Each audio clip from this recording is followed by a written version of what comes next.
አድርጎ ቅዠት ሰዓት ከመቃዠት ውጭ ባይብልን አቁም። ባይብልን ስለማያውቅ ሁለት ርዕስ ላይ አይወያይም። ገብቷቸዋል አይደለ? ስለዚህ አሁንም ይወያያለው የሚል ከሆነ ይግባና አረብኛውን እያነበበ እራሱ ይፈስራል። እውቀቱ አለኝ ከአንዱ ከእንትን ኡስታዝ የተሻለ አውቃለሁ እያነበበ ይግባና አረብኛውን እያነበበ ይፈስራል። አስረስ ድናይ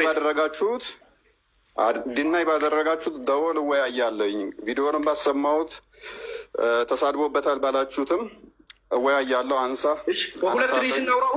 አሁን በሁለት ርዕስ እናውራው። ኢየሱስ ክርስቶስ ነው። አዳምጥ አስረስ አዳምጥ። እወያያለኝ። ኤኒታይም እኔን እሳደባለሁ ካልክ ነብይህ ላይ አፕላይ አድርገዋለሁ።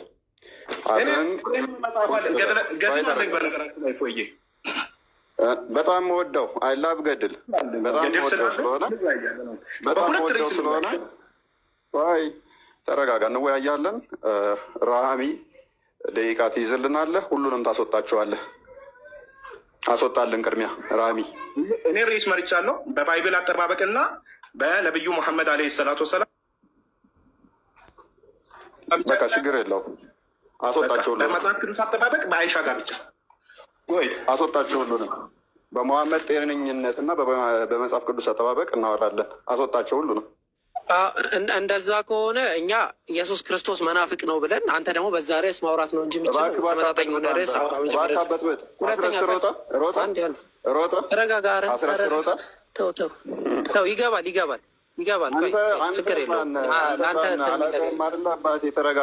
ተረጋጋ።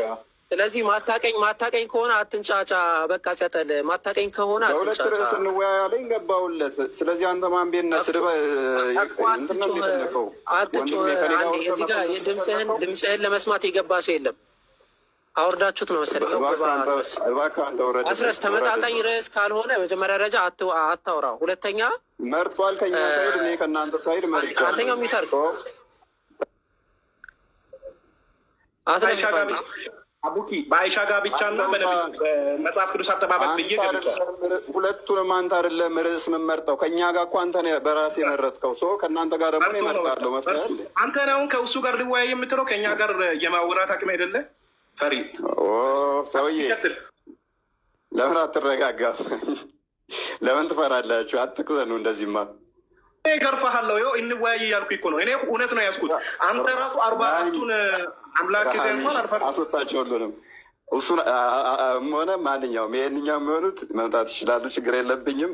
ዋን ቱ ዋን ነው ግን ማወራው እንደዚህ በማጨቃጨቅ አይደለም። በመጽሐፍ ቅዱስ አጠባበቅና በአይሻ ጋር ብቻ ጀመርክ አይደል? እንቀጥል። አንተ አይደለም መመርጥልኝ ርዕስ መጽሐፍ ቅዱስ መርጣ ከኛ ጋር ከእናንተ ጋር ግን እኔ ስለ መሐመድ መርጫ አለሁ። አንተ ለስድብ የሚያመች አለ። ለስድብ የሚያመች ከሆነ ለስድብ ለማመቻ ምክንያቱም ኦርቶዶክስ ያለ ስድብ አቆምማ። ለምን ታፍርበታለህ? በመረጃ ነው ማወራው። ስለ ነብይ በመረጃ ነው ማወራው። አትፈርበት እንዲ አትሸማቀቁ እንጂ ስናረብ ግድል ትልቅ ኃጢአት አይደለም። አይዞህ ራስህን ገዝተህ ከጠጣ ምንም ችግር የለውም። ኦኬ ከሰከርክ ግን በጣም ትልቅ ኃጢአት ነው። በአንጻሩ ግን መጠጣትና ጠጅ መጥመቅ ተአምር የሆነው በእስልምና ነው። ሱራ 1667 አላህ እንዲህ ይላል፣ ከዘንባባዎችና ከወይኖችም ፍሬዎች አለ እንመግባችኋለን አለ። ከእርሱ ጠጅንና መልካም ምግብን ትሰራላችሁ። ምን ጠጅ? በዚህም ውስጥ ለሚያስቡ ህዝቦች በእርግጥ ተአምር አለ አለ። ተአምር ነው ጠጅ መጥመቅ፣ ጠጅ መጠጣት፣ ጠጅ ሰርቶ መጠጣት ለሚያምን ህዝብ ተአምር ነው አለ አላህ። ለዚህ ተአምር የሆነው በእስልምና ነው። ከዛ መጽሐፍ ቅዱስ እኮ እርሻ ይላታል እመቤታችንን። ኦፍኮርስ ያ ሳትታረስ ምታፈራ ወይም ደግሞ ዘር ምታፈራ ብለው በምሳሌ ሊናገር ይችላል። ቁርአኑ ግን ምሳሌ እየተናገረ አይደለም በጭራሽ። ሴቶች እርሻዎች ናቸው ሲል ፖዚሽን፣ በፈለጋችሁበት ፖዚሽን ልትገናኟቸው ትችላላችሁ። እነሱ ፖዚሽን መምረጥ አይችሉም ማለቱ ነው። ኦኬ ስለ ፖዚሽን ነው የሚያወራው። እሱን በኋላ ጥያቄና መልስም በደንብ ስለምናየው ማለት ነው። ይህንን ካነሳው በኋላ ወደ መሐመድ ልመለስና ወደ መሐመድ የተወሰኑ ነገሮች እንግዲህ አሟሟቱ እንዴት ነው አልኳችሁ። በመርዝ እንደ አይጥ ነው የሞተው መሐመድ ብያችሁ ነበር። ደግሞ ብዙ ጊዜ ራሱን ለማጥፋት ሲሞክር ነበረ። ይሄ ውሸት ነው ሲል ነበር። እኔ በጣም ነው የሚገርሙኝ። ሁሉም ትምህርቶቻቸው ውሸት ነው የሚለው። ሰሒህ አልቡኻሪ 3ኛው ሐዲስ ማለት ነው። 3ኛ ሐዲስ ነው እንዲህ ቃል በቃል ምን የሚለው ብዙ ጊዜ ራሱን ሊያጠፋ ከተራራ ሊወረውር ወደ ተራራ ይወጣ ነበራል። ብዙ ጊዜ ራሱን ለማጥፋት ሞክሮ ነበር። ምክንያቱስ ምንድን ነው? ሰይጣን ደመን ፖሰስ አድርጎኛል ብሎ ያስብ ስለነበረ መሐመድ ዶሚኒክ ፖሰስድ ስለሆነ ማለት ነው። በዛ ምክንያት እንደዛ ብሎ ራሱን ብዙ ጊዜ ለማጥፋት ሞክሮ ነበረ። ለሴቶች ያለው ፍላጎትና አምሮት ማንኛውም ሴት በተመኝሃትና ባየሃት ጊዜ ኦኬ ለአንተ ተፈቀደች ብሎ አላህ ፈቅዶልኛል ብሎ ተናግሯል። ኦኬ የፈለግካት ሴት ወይም ደግሞ ራሷን አሳልፋ ልትሰጥት የወደደችው ማንኛውም ሴት ለአንተ ፈቅጄልሃለሁ ብሎ አላህ ተናግሯል። እሺ አንድ ነገር ላሳያችሁ። ሶሪ ይሄ ውሸት ነው ብሎ ሲናገር ስለነበረ ማለት ነው እንዲህ ብሎ ተናግሯል። ኦኬ ሶሪ ደቂቃዬ ለመጠቀም እሺ ከሴቶች ይጠቀምበት የነበረውን አንዴ ላሳያችሁ። በጣም ይቅርታ። ይኸው ተፍሲር አልቁርጥቢ ሱራ 33:50 ላይ ያለውን ማግባት የተፈቀደልን ለሙስሊሞች የማይፈቀዱለትን ነገሮች ለእሱ ግን የተፈቀዱለት የአጎትህን ሴቶች ልጆች፣ የአክስቶችን ሴቶች ልጆች፣ የሹሜንም ሴቶች ልጆች፣ የሹሜዎች ሴቶች ልጆች ሁሉ ለአንተ ልታገባ ፈቀድንልህ ይላል። ለእርሱ ያልተፈቀደለት ምንም ነገር የለም። ያው 10ኛው ፕሪቪሌጅ ለመሐመድ ብቻ ከሚፈቀዱ ነገሮች 10ኛው አልቁርጥቢ ሲናገር ምን አለ? መሐመድ ያገባችውን ሴት ቢያይ ወይም ደግሞ ያገባች አንድ ሴት ቢያይና ቢፈልጋት ባሏ እሷን ፈቶ ለመሐመድ አሳልፎ እንዲሰጥ ነቢዩም ከእርሷ ጋር የፆታ ግንኙነት እንዲፈጽም ይገደዳል። ይሄ ከምን መመልከት ትችላላችሁ ይላል? የዘይድን ታሪክ መመልከት ትችላላችሁ። ዘይድን አስገድዶት አይደለም ብሎናል። ይኸው ላሳያችሁ። ሱራ 33:36 ላይ አልጀላሌ ምን ብሎ ነው የፈታው? ዘን መሐመድ ኦን ዋን ኦኬዥን ሂ ፕሮፊት ማለት ነው ኮሳይት ኦፍ ሄር ኤንድ ፌልት ላቭ ኦፍ ሄር። ታያችኋል። በፍቅር ወደቀ መሐመድ ይላል። ይሄ ብቻ አይደለም። አልቁርጥቢ 33:37ም ሺ ዋዝ ዋይት ቢዩቲፉል ኤንድ ላርጅ ዋን ኦፍ ዘ ሞስት ፐርፌክት ውመንስ ኦፍ ቁረሽ ካለ በኋላ ሂ ፌል ኢን ላቭ ዊዝ ሄር ኤንድ ሴድ ግሎሪ ቱ ቢ ጋድ ዘ ቼንጀር ኦፍ ሄርትስ አለ። ልቤ ላንቺ የፈቀደ ይመስገን ብሎ አመሰገነ። ኦኬ ቴንክ ዩ። መጀመሪያ አሁን ካነሳቸው ዝም ብሎ 7 አይን ከሚለው ልጀምር። ጀነራሊ ባይዘዌ ራእይ ላይ የተጻፈው እውነት ነው እና ቀንድ ምንድነው የሚያመለክተው? ኃይልን አይደለ? አቤቱ ቀንድህን አንሳ የሌለ መጽሐፍ ቅዱስ ቀንድን ኃይልህን ማለት ነው። ጌታችን ፍጹም ኃይል አለው ማለት ነው። 7 ቀንድ አለው ማለት ፍጹም ኃይል ያለው ነው። 7 ፍጹም ነው በአይሁዶች ማለት ነው። ስለዚህ 7 አይኖች አሉት ሲባል ሁሉንም በምልአት የሚመለከት ጌታ ነው። ባይዘዌ አምላክነቱን ስለመሰከር በጣም አመሰግናለሁ። ዋናው ግን እኔ ማሳየት የምፈልገው የመሐመድን ባህሪ ነው። ሞር ፎከስ አድርጌ ማሳየት የምፈልገው ምክንያቱም ጌታ ምን ያክል የታመነና ዲሰንት እንደሆነ ባይዘው እኔ ሳልናገር የሙስሊም ስኮላሮች ራሱ ወይም ቁርአኑ ራሱ ስለሚናገር ንጹሕን ልጅ ልሰጥሽ መጥቻለሁ ስለሚል ስለ ጌታ ንጽሕና እኔ እንደው እንዲህ በማለቱ ሊያፍር የሚገባው እሱ ነው። የመሐመድ ነውረኝነት ግን ይኸው እንገልጣለን። ምን ብሎ ተናግሯል? አልሙፍራድ 963 ላይ ምን ብሎ ተናግሯል? ሄድና የአባትን ብልት ጥባ ብሎ የሚሳደብ ነውር ነገሮችን እንደሚናገር ይኸው አልሙፍራድ ምን ይላል? ጎ ኤንድ ባይት ሂዝ ፋዘር ኦኬ ባይት ሂዝ ፋዘርስ ሜል ሜምበር። በጣም በሚገርማችሁ በፈቷቸው ምን ብለው ሲያብራሩ ትመለከታላችሁ። እንደዚህ አይነት ነገሮች የተፈቀደ እንደሆነ በእስልምና ሲናገር ኢማም ኢብን አልቀይም ምን ብሎ ተናግሯል አለ እንትን አለ ሰይድ ኢን ዘይድ አልማዕዲ በሚባለው መጽሐፉ ኢን ዘ ወርድስ ኦፍ አቡበከር ቱ ኡርዋ ለኡርዋ እንዲህ ብሎ ተናግሮት ነበር አለ ሳክል ዘ ክሊቶረስ ኦፍ አልዓላት የአላትን ብልቷን ላስ ወይም ደግሞ ጥባ ብሎ መናገር እንደሚቻል ይሄም ምን እንደሚያሳይ ተናግሯል። it is evident that it is permissible to explicitly mention the names of the private parts ሀፍረተ ስጋዎችን ቃላቸውን ኤክስፕሊሲትሊ በመጥራት መሳደብ እንደሚገባ የሚያስረዳ ነው ይሄ ብሎ ሲናገር እንመለከታለን። በጣም በሚገርማቸው ሁኔታ ጌታችንን እንዲህ እያለ የሆኑ ድርሳናት ለማምጣት ሞክሯል። በጣም በሚያሳዝን ሁኔታ ያለ አውዳቸው ስለሆነ መሐመድ ግን ሲያደርግ የነበረው በሌሊት አሕመድ ሙስነድ አሕመድ ላይ ምን የሚል ሐዲስ እናገኛለን? መሐመድ በሌሊት ዙጥ በሚባሉ ጥቋቁር ወንዶች ይደፈር እንደነበረ ይናገራል። ይኸው ዘን ሂ መንሽንድ አይ ግሩፕ ኦፍ ፒፕል ሁ ዌር ላይክ ዙጥ የሚባሉ ሰዎች አፋን ሰይድ ኦር ሳምቲንግ ላይክ ዛን አፋን የሚባሉ አይነት ሰዎች የሚመስሉ ነበር አለ። ምን አለ አቡበከር አብደላህ ሲናገር አይ ድና ሲ ዘይር ፕራይቬት ፓርታቸውን አላየሁም ነበረ፣ ግን ራይድ ያደረጉት ነበረ መሐመድ ነው ቱ ራይድ ዘ መሴንጀር ኦፍ አላህ እሱ ራይድ ያደረጉት ነበር፣ ይጋልቡት ነበር። ያው እንግዲህ በፕራይቬት ፓርታቸው ማለት ነው ሲያጫውቱት ነበር። ከዛ አጫውቶት ሲመለስ ምን ይለው ነበር አለ pretending or leaning around me and intercepting me. Abdullah said, so I was terrified by them with great fear. He said, so I sat down and እያለ ይመጣና መሐመድ በጣም ይታመም ነበር። ይታያቸዋል heavily and in pain ይላል። በጣም ይታመም ነበር። እነሱ ራይድ አድርገው ከተመለሰ በኋላ በወንዶች ያጫውቱት የነበረ ሰው ነው። በጣም በሚያሳዝን ሁኔታ ማለት ነው። ሌላው ማሳየት የምፈልገው ምን አይነት እስልምና ስኮላሮቻቸው ያልወጣላቸው መሆናቸው ማሳየት ይፈልጋል። ደዒፍ ነው ሲላቸው የነበሩት ሐዲሳቶች ያው ሱናን አልነሳኢ 3959 ላይ ይሄን ራሱ ወይም ደግሞ ከሐፍሳ ጋር እጅ ከፍንጅ ጂማዕ ሲያደርግ ተገኝቶ እንደሆነ ያው ሐዲሱ ታያቸዋል። ሰሒህ ምን ይላል? it was narrated from Anas that the messenger of Allah had a female slave with whom he had intercourse አለ።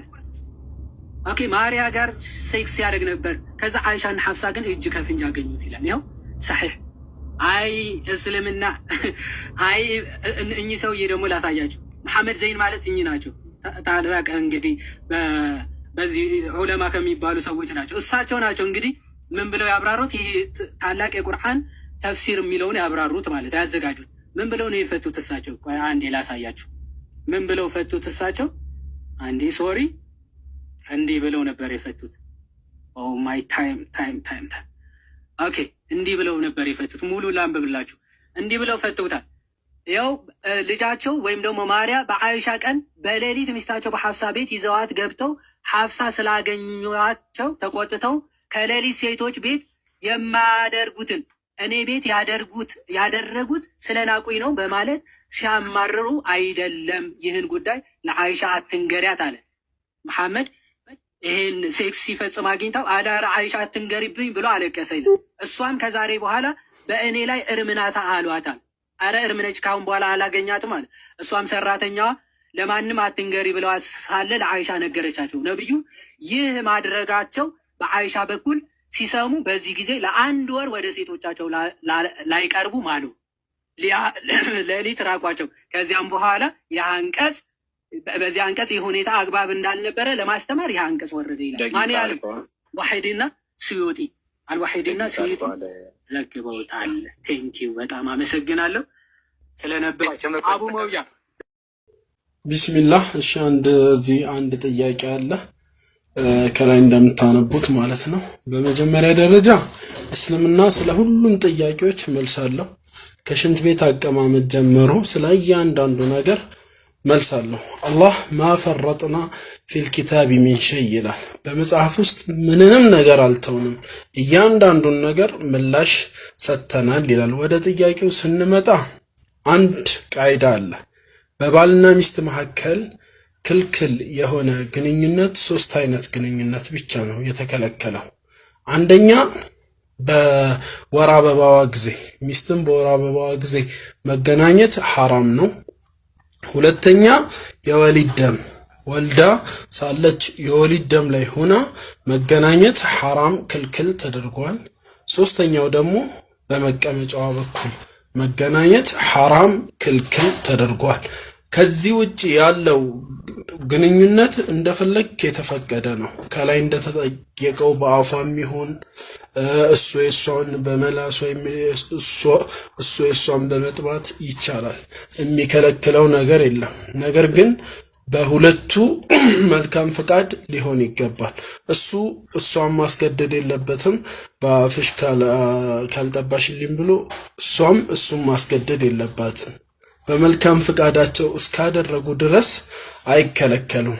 ሌላው ደግሞ ቦታው ንጹህ ጣሃራ መሆን አለበት። ቆሻሻ መሆን የለበትም በአፏ በምጠባበት ሰዓት። እንዲሁም ደግሞ በሽታ ላይ የማይጥላት መሆን አለበት። ለምሳሌ ዶክተሮች አይ በሽታ ላይ ይጥላታል የሚሉ ከሆነ ይህ ህይወቷ ላይ ጉዳት የሚያደርስባት ወይም እሱ ህይወት ላይ ጉዳት የሚያደርስበት ከሆነ ይከለከላል።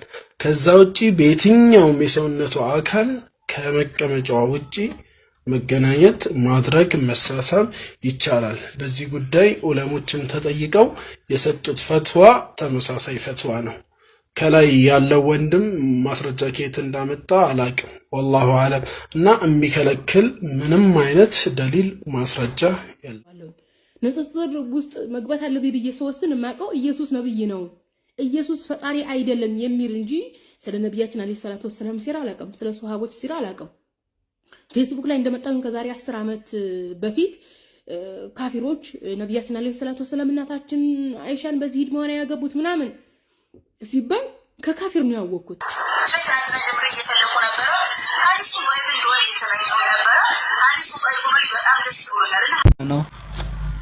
አለም እሺ፣ እስልምናን ለመቀበል ፈልገህ ነው? እሺ፣ የምለውን ቃል አብረህ እየተከተልክ በል። እሺ፣ አሽሀዱ አሽሀዱ አሽአ ሳይሆን አሽሀዱ አሽሀዱ ይኸውልህ፣ አሽሀዱ ሳይሆን አሽሀዱ አሽሀዱ አላ ኢላሃ ኢለላህ ወአሽሀዱ አሽሀዱ አነ ሙሐመደን ረሱሉላህ። ማሻአላህ ጨርሰሃል። አላህ ምስጋና ይገባው። ከዚህ በኋላ ሙስሊም ነህ። አሽሀዱ አን ላ ኢላሃ ኢለላህ ማለት ከአላህ በስተቀር በእውነት የሚመለክ ሌላ አምላክ የለም ብዬ መሰክራለሁ ማለት ሲሆን፣ ወአሽሀዱ አነ ሙሐመደን ረሱሉላህ ማለት ደግሞ ሙሐመድም የአላህ መልእክተኛ ነቢይ ናቸው ብዬ መሰክራለሁ። ከዚህ በኋላ ሙስሊሙ ነህ። እሺ፣ ሻወር ውሰድ። ስለ ሶላት አሰጋገድ ከጓደኛህ ተማር። አብረው ዛሬ ሄደው ስገድ። ሶላትን ጾም ነው ከረገ ጀምር። እሺ፣ ስምህ ማን ነበር? አቦል እንትና ማነው ስምህ? ጎሹ። ጎሹ ደስ የሚል የሙስሊም ስም አለ ወይንስ እኛ እናውጣለን? አለ። እሺ፣ ማን አወል ማለት የመጀመሪያው ማለት ነው። እሺ፣ ከዚህ በኋላ ስምህ አወል ነው። እሺ፣ ስለ ወደ አደራረግ ስለ ሶላት አሰጋገድ መማር ትጀምራለህ ማለት ነው። እሺ፣ አይ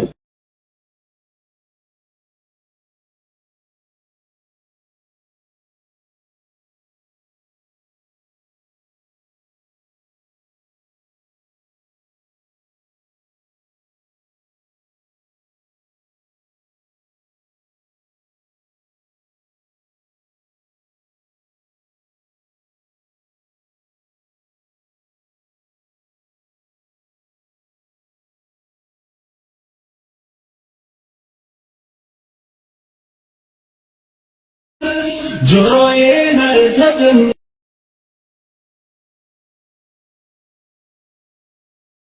ስለ አክሱም ሙስሊሞች አዲስ መረጃ ነው። ቪዲዮውን እስከ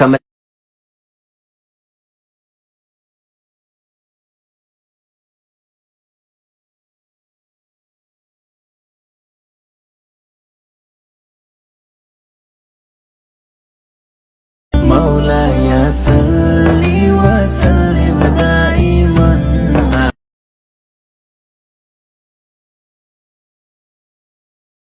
በዲላ ዩኒቨርሲቲ በሙስሊም ሴት ተማሪዎች ላይ እየተሰራ ያለው እንጠይቃለን። እስኪ ስለ የቲም በአክሱም ሙስሊም ተማሪዎችን